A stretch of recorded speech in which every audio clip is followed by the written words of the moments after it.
Halo Sobat Enjoynerku semua, selamat datang di Story Mopi. Hari ini saya akan menceritakan film Bollywood yang berjudul Bajrangi Bhaijaan. Semoga kalian dapat terhibur dengan cara saya bercerita. Langsung aja ke ceritanya. Diperlihatkan dengan seorang anak kecil yang sangat cantik, imut, mungil, pokoknya sama dia semualah. Tapi sayangnya anak ini bisu, dia bernama Syahida. Syahida menemani ayahnya mengembala kambing. Ayah Syahida menyuruh pulang karena hari akan petang.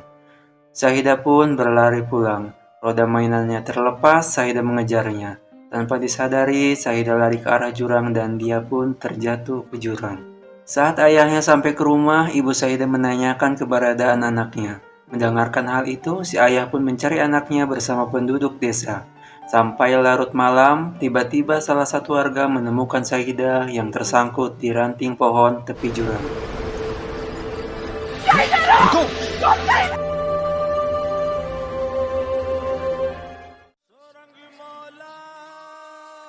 Karena kejadian itu, maka orang tua Syahida memutuskan untuk menjual semua kambingnya untuk biaya pengobatan anaknya. Keesokan harinya, Syahida pun pergi ke India bersama ibunya.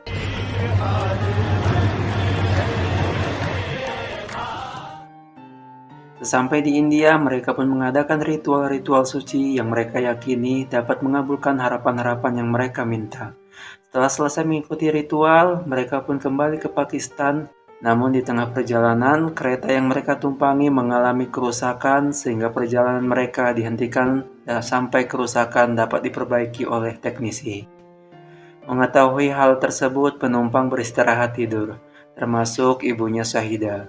Di saat semua tertidur, Syahida pun terbangun. Syahida melihat di luar ada anak kambing yang masuk ke lubang. Karena kebiasaan Syahida mengembala kambing, dia pun turun dari kereta untuk menolong kambing tersebut. Namun, ketika dia turun, ternyata kereta berjalan kembali. Kasihan buat Syahida, karena dia hanya bisa mengejar kereta itu tanpa bisa berteriak memanggil ibunya. Kereta pun semakin melaju dan Syahida pun hanya bisa menangis karena dia tertinggal kereta yang akan pulang menuju Pakistan. Tidak lama kemudian, Syahida melihat kereta api lain yang melintas. Berpikir kereta ini mempunyai tujuan yang sama. Syahida pun menaiki kereta barang tersebut. Namun sayang, kereta tersebut malah melaju ke arah yang berlawanan. Ketika itu, ibu Syahida terbangun dan menyadari bahwa Syahida tidak ada di sana. Ibunya panik dan mencari ke semua ruangan sambil berteriak memanggil Syahida. Karena panik, dia pun meminta kereta diberhentikan, dan pencarian pun dilakukan oleh petugas. Sayangnya, Syahida tidak ditemukan karena Syahida sudah menaiki kereta lain. Si ibu bersikeras untuk mencari anaknya sendiri, tapi sayangnya kereta sudah memasuki Pakistan, sehingga si ibu harus memiliki visa baru. Tanpa berpikir panjang, mereka pun membuat laporan ke polisi. Syahida yang terbangun dari kereta barang di pagi hari, melihat banyak warga India yang sedang merayakan perayaan Dewa Hanuman. Dia pun bergabung ke acara tersebut dan melihat seorang pemuda yang bernama Bajrangi. Dia sedang menari-nari. Selesai menari-nari, Bajrangi melihat anak kecil menatapnya, dan dia tahu bahwa anak kecil ini menatapnya. Pemuda itu pun menawarkan Syahida minuman. Syahida pun langsung lari ke arahnya dan menghabiskan minuman tersebut. Terlihat Syahida sangat haus, dan pemuda itu pun memesankan makanannya. Ketika Syahida makan, Bajrangi pun menanyakan nama gadis kecil itu. Karena bisu, dia pun tidak bisa menjawab apa-apa. Pemuda itu pun meninggalkan Syahida, dan setelah itu Syahida terus mengikuti Bajrangi. Karena pemuda itu menyadari bahwa gadis kecil itu tersesat, dia membawa Syahida ke kuil Hanuman untuk berdoa, supaya Syahida dapat bertemu dengan orang tuanya kembali. Sekali lagi, Bajrangi pun meninggalkan Syahida. Ketika dalam bis, Bajrangi melihat Syahida mengejar bis tersebut. Sontak, Bajrangi suruh supir bis untuk berhenti. Bajrangi pun membawa Syahida ke kantor polisi. Namun, polisi menolak jika Syahida ditinggalkan di sana.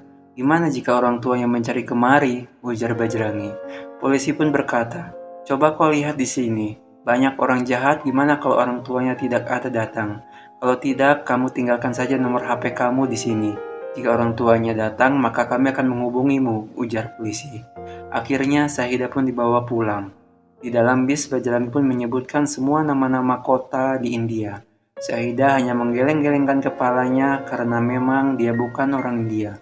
Penumpang lain pun membantu Bajrangi menyebutkan semua kota-kota yang ada di India, di mana Sahida berasal. Namun Sahida tidak menganggukkan kepalanya karena memang dia tidak tahu daerah di India. Sebenarnya Bajrangi bukan berasal dari kota Delhi, karena permintaan orang tuanya yang sudah meninggal untuk menemui sahabatnya yang tinggal di Delhi, dia bernama Dayanan. Di sanalah dia bertemu dengan Rasika, yaitu anak dari Dayanan. Bajrangi tinggal di sana beberapa hari. Dia pun sering menemani Rasika baik itu sedang bekerja sebagai guru maupun sedang beribadah dan berbelanja. Karena kedekatan itu membuat Rasika jatuh cinta kepada Bajrangi. Suatu malam, rumah Dayanan didatangi oleh sahabatnya yang bermaksud untuk melamar putrinya, Rasika. Namun Rasika menolaknya karena dia sudah jatuh hati pada Bajrangi. Dan untungnya, Dayanan menghargai keputusan anaknya dan lamaran tersebut pun dibatalkan. Dayanan mengetahui bahwa lelaki pilihan anaknya yaitu Bajrangi. Dayanan pun memberi syarat sebelum menikah dengan Rasika.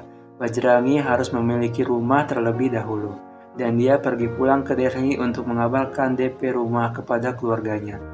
Mendengarkan cerita cinta Bajrangi, penumpang bus pun senang. Dan akhirnya Bajrangi sampai di rumah Rasika bersama Sahida dan menjelaskan kepada Rasika tentang Sahida yang terpisah dari orang tuanya. Dayanan pun berkata, "Gimana kalau orang tuanya tidak mencarinya? Seharusnya kamu tidak menolong orang lain. Yang harus kamu lakukan adalah bekerja keras mencari uang untuk membeli rumah agar kau bisa menikah dengan anakku," ujar Dayanan.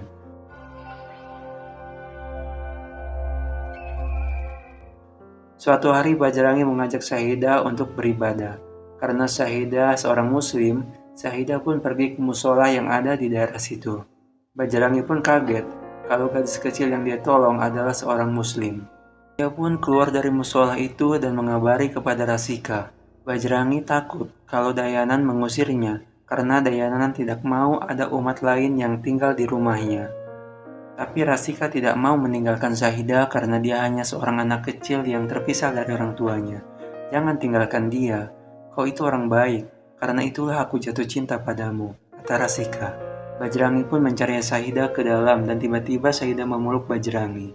Bajrangi pun berjanji akan mengantarkan Sahida kepada orang tuanya. Di suatu malam, di rumah Dayanan lagi nonton bareng pertandingan kriket antara India melawan Pakistan. Ketika Pakistan berhasil memenangkan pertandingan, Sahida menari-nari di depan TV, sembari tepuk tangan, dan membuat semua orang heran saat Sahida menciumi gambar bendera Pakistan di TV. Sontak semua orang di situ kaget. Bajrangi pun menghampiri Sahida dan bertanya, "Apakah kamu berasal dari Pakistan?" Dan Sahida pun menganggukkan kepalanya. Dayanan marah besar kepada Bajrangi dan menyuruh Bajrangi untuk mengantarkan Sahida ke kedutaan Pakistan di India, karena Dayanan sendiri masih mempunyai dendam pribadi terhadap orang Pakistan karena konflik yang lalu. Keesokan harinya, Bajrangi membawa Sahida ke kedutaan Pakistan di India dan menjelaskan yang terjadi. Karena paspor Sahida ada pada ibunya, jadi permintaan Bajrangi pun ditolak. Bajrangi pun diusir oleh petugas keamanan karena dia terus memaksa untuk meninggalkan Sahida. Tidak lama kemudian, kerusuhan pun terjadi. Mereka pun pergi dari situ. Karena kerusuhan itu, kedutaan Pakistan ditutup untuk beberapa bulan. Bajrangi pun mendatangi agen travel.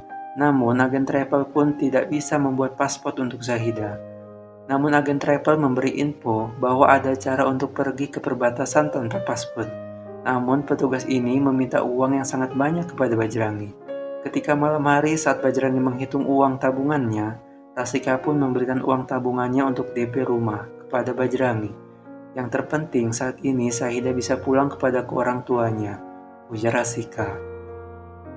Dan dengan uang yang terkumpul, Bajrangi mendatangi kembali agen travel dan menyerahkan sejumlah uang. Sahida pun ditinggalkan di sana, namun Sahida menolak untuk pergi dengan petugas itu. Namun Bajrangi tidak punya pilihan lain. Sambil menangis, Bajrangi meninggalkan Sahida di sana.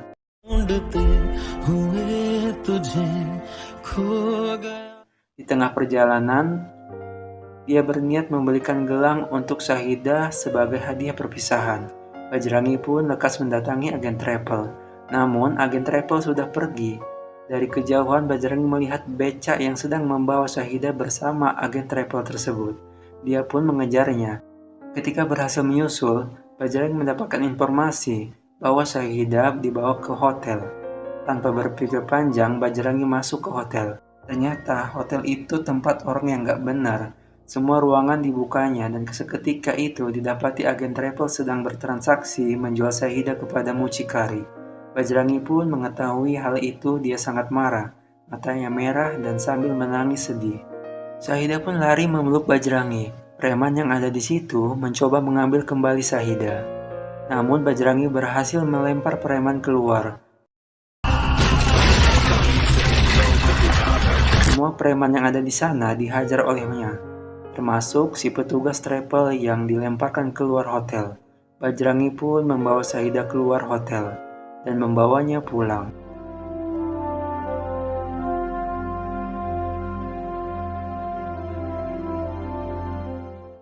Setelah kejadian itu, Bajrangi tidak mempercayai siapapun. Dia berjanji akan mengantarkan Sahida ke orang tuanya sendirian, walaupun tidak membawa paspor dan visa. Keesokan harinya, Bajrangi pergi dengan menaiki bis dan melanjutkan dengan perjalanan kaki.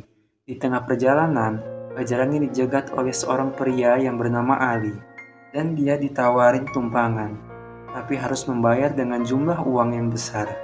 Bajrangi menolak dan terus memilih untuk berjalan kaki. Tapi Ali berkata kalau pagar perbatasan dialiri dengan listrik tegangan tinggi dan tentara Pakistan akan menembakimu. Demi keselamatan anak ini, mari ikut aku, kata Ali. Akhirnya Bajrangi naik mobil itu. Saat sampai di perbatasan, Ali pun memandu penumpang untuk melewati pagar perbatasan dengan melewati terowongan. Sesampai di seberang, Bajrangi tidak mau pergi karena belum dapat izin dari tentara jaga. Sampai tentara jaga mengizinkannya, baru dia akan pergi. Ali sangat heran, kenapa Bajrangi berpikir seperti itu? Tentara jaga akan menembaki kita jika kita ketahuan, ujar Ali. Tapi beda dengan prinsip Bajrangi, dia adalah orang yang jujur dan harus minta izin terlebih dahulu kepada tentara jaga. Ali pun lari meninggalkan mereka. Ketika tentara jaga datang, Bajrangi berkata jujur kepada tentara tentang cara dia melewati terowongan. Tentara itu pun menutup terowongan, dan dia berkata, 10 menit lagi aku datang. Kalau kamu tidak pergi juga, maka kami akan menembakimu. 10 menit kemudian ternyata Bajrangi belum pergi juga, dan tentara itu menendanginya. Ketika komandan tentara melihat Sahida yang menangis, akhirnya komandan luluh juga dan mengizinkan Bajrangi untuk pergi ke Pakistan.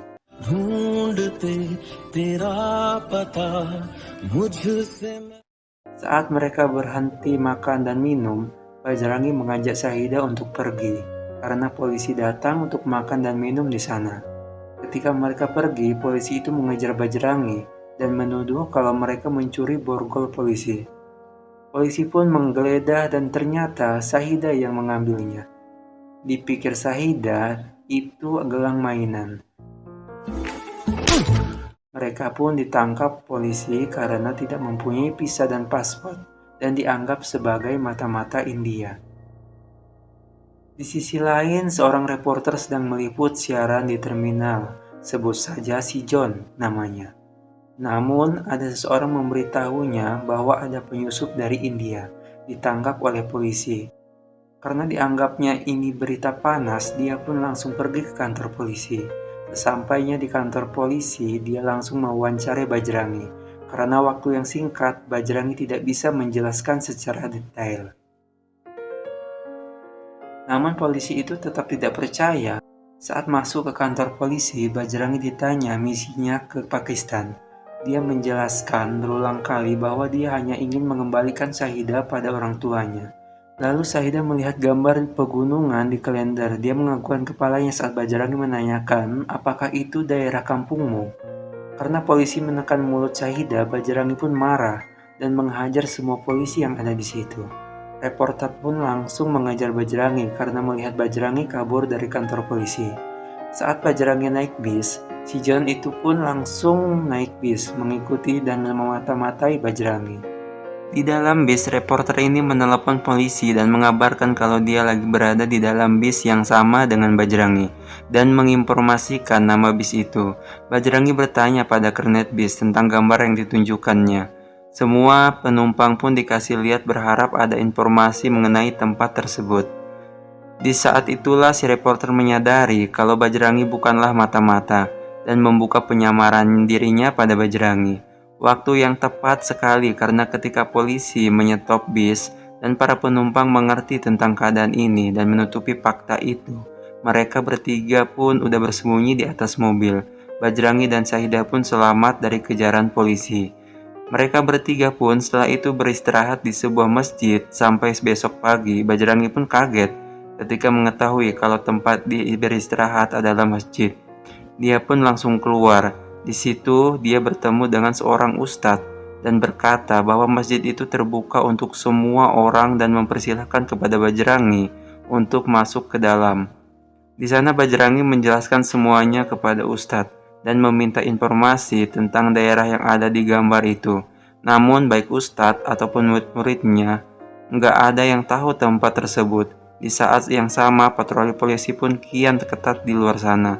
Untungnya keberadaan Bajrangi dan Syahidah dirahasiakan oleh sang ustadz.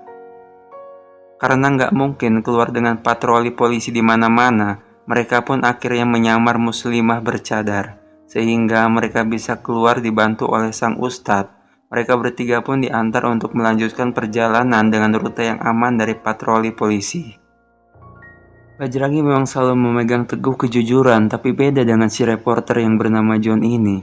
Si John menyuruh Syahidah menyumbat knalpot mobil orang lain dengan pisang. Jadi ketika mobil itu mogok, si John berpura-pura membenarkan mobil tersebut sehingga mereka pun mendapatkan tumpangan. Tapi benar kata Bajrangi, ketidakjujuran itu hal yang gak dibenarkan. Mobil yang mereka tumpangi adalah mobil kepala polisi yang lagi cuti. Dia terpaksa masuk ke kantor karena mendengar ada mata-mata India yang masuk ke Pakistan. Suasana pun tambah tegang ketika kepala polisi ini menawarkan mereka untuk diantar sampai rumah. Jadi ketika sampai di kantor polisi, mereka pun enggak ada pilihan lain ketika kepala polisi ini menyuruh salah satu anak buahnya untuk mengantarkan mereka bertiga. Singkat cerita, kepala polisi pun akhirnya tahu bahwa yang dia tumpangi tadi adalah tersangkanya. Setelah menjalankan tipu muslihat, mereka untungnya berhasil lolos dari kejaran polisi. Kameramen si John pun ditangkap polisi dan dimintai keterangan tentang keberadaan si John. Dia minta untuk terus menghubungi si John setiap 1 jam 1 kali. Di lain tempat, Bajrangi sempat berpikir untuk menyerahkan dirinya ke polisi, supaya mereka yang mencarikan keberadaan orang tua Syahidah. Namun si John mencegahnya dan berkata, kau bisa masuk penjara dan gak ada satu orang pun yang tahu keberadaanmu. Polisi di sini belum tentu sepertimu yang berusaha keras. Mungkin mereka akan mencoba beberapa hari sebelum akhirnya Syahidah dibawa ke panti asuhan. Si John pun memikirkan solusi lain. Dia mencoba menjual kisah ini ke stasiun TV, sehingga pencari keberadaan orang tua Syahidah jadi lebih mudah. Tapi sayang, usahanya gagal karena nggak ada stasiun TV yang mau dengan berita tersebut. Berita kebencian mudah dijual, tapi kisah kasih sayang seperti ini malah nggak mendapatkan tempat, kata si John. Si John pun memutuskan untuk pergi ke sebuah tempat suci di mana di sana kabarnya bisa mempertemukan orang-orang yang terpisah. Di saat yang sama, si John mendapatkan telepon dari rekannya. Dia memberitahukan kemana tujuannya setelah ini. Mendengarkan hal itu, polisi pun langsung gerak cepat ke sana menyusul mereka. Sesampainya di tempat ibadah itu, Bajrangi pun langsung mengikuti ritual yang ada di sana. Berharap Syahidah bertemu lagi dengan orang tuanya. Bajrangi nggak sadar kalau di sana ada ayah dan ibu Syahidah. Sayangnya Syahidah saat itu tertidur, nggak melihat kehadiran orang tuanya di sana. Sementara itu si John melakukan rekaman sendiri. Dalam rekaman itu menceritakan tentang kisah Bajrangi yang nekat menembus perbatasan hanya untuk mengantarkan Syahidah ke orang tuanya. Berharap dengan video ini mereka bisa mengantarkan Syahida dan juga pulang ke India dengan selamat.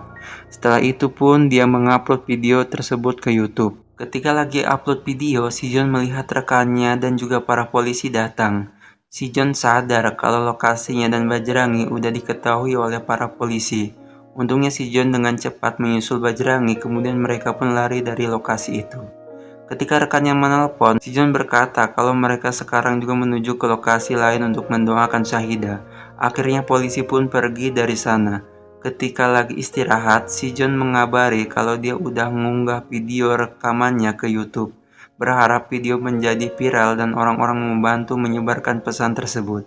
Ketika melihat rekaman itu, ternyata nggak sengaja ibu Syahida terekam kamera si John. Mereka pun mengetahui si ibu baru turun dari salah satu bus. Dan mereka pun berencana akan melacak dari mana bis itu turun, sehingga mereka bisa menemukan daerah tempat tinggal Syahida. Esok pagi pun telah tiba. Mereka langsung menanyai si supir. Dari informasi rute dan dilewati si supir, akhirnya diketahui kalau bus Syahida berasal dari desa Sultanpur. Zila Sultanpur. Video yang diunggah si John ke YouTube pun akhirnya diketahui polisi. Mereka memerintahkan untuk menyebarkan video itu ke semua pos polisi. Karena itulah patroli polisi menjadi ketat. Bus yang mereka tumpangi pun akan diperiksa polisi. Namun Bajrangi menyuruh si John untuk tetap mengantarkan Syahida dan dia akan menunjukkan dirinya ke polisi. Sehingga mereka berdua punya waktu untuk lari. Bajrangi pun kejar-kejaran dengan polisi dan mendapatkan pukulan. Dia pun akhirnya tertangkap. Sementara itu si John berhasil mengantarkan Syahida pulang ke desanya. Berkat perjuangan keras dari seorang Bajrangi, ibu dan anak ini pun berhasil bertemu kembali.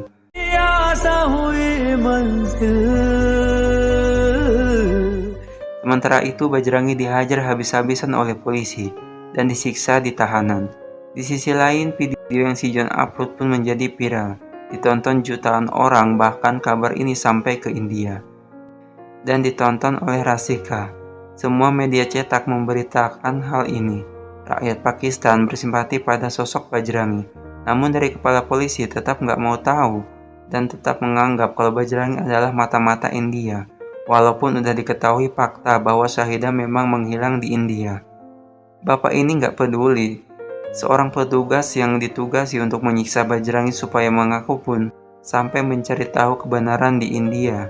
Dia pun mendapatkan informasi bahwa memang benar kalau Bajrangi pernah datang ke sebuah kantor polisi bersama dengan Syahida.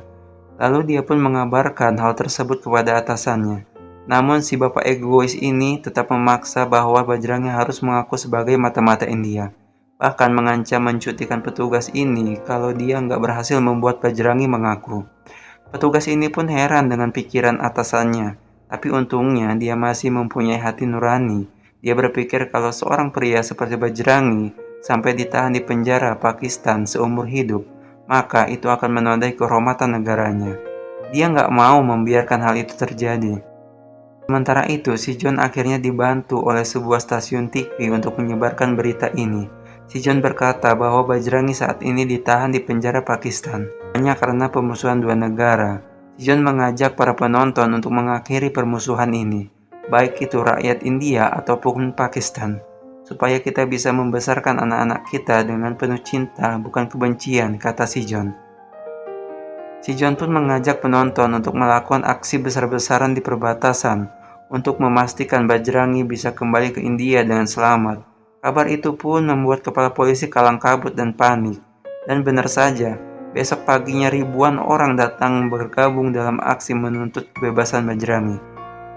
Masyarakat Pakistan semuanya berkumpul di perbatasan. Si John pun akhirnya bertemu lagi dengan Bajrangi, mengabari bahwa Syahida telah bertemu dengan orang tuanya. Dia pun menyuruh Bajrangi untuk mengunjungi Pakistan lagi, tapi bukan dengan terowongan, melainkan dengan paspor. Semua orang pun mengantarkan Bajrangi dan meneriakkan namanya.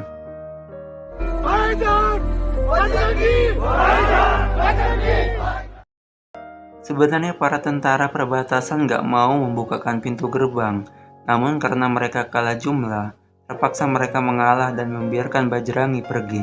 Orang-orang Pakistan pun membukakan gerbang tersebut. Bajrangi dengan tertatih-tatih berjalan keluar menuju wilayah India, di mana Rasika dan keluarganya udah siap menyambut Bajrangi. Ketika Bajrangi menyeberang, Sahida pun menyusul untuk berpisah, mungkin untuk terakhir kalinya. Tapi Bajrangi udah keburu menyeberang dan hampir masuk ke wilayah India. Sahida nggak bisa memanggil Bajrangi karena udah terlalu jauh. Namun secara ajaib, Sahida berhasil berbicara lagi keinginannya untuk memanggil Bajrangi, memicu suaranya keluar, "Paman."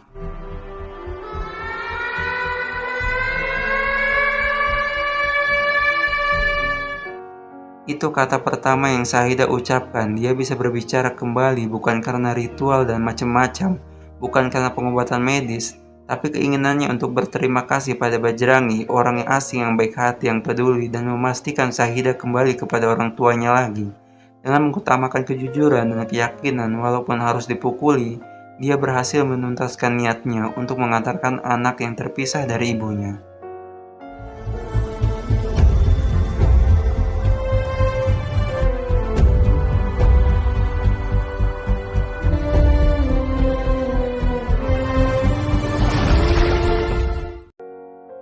Dari film ini, kita bisa belajar bahwa cinta dan kasih sayang tidak memandang agama, ras, ataupun negara. Saya, dari Story Movie, mengucapkan terima kasih. Semoga kalian semua dapat terhibur.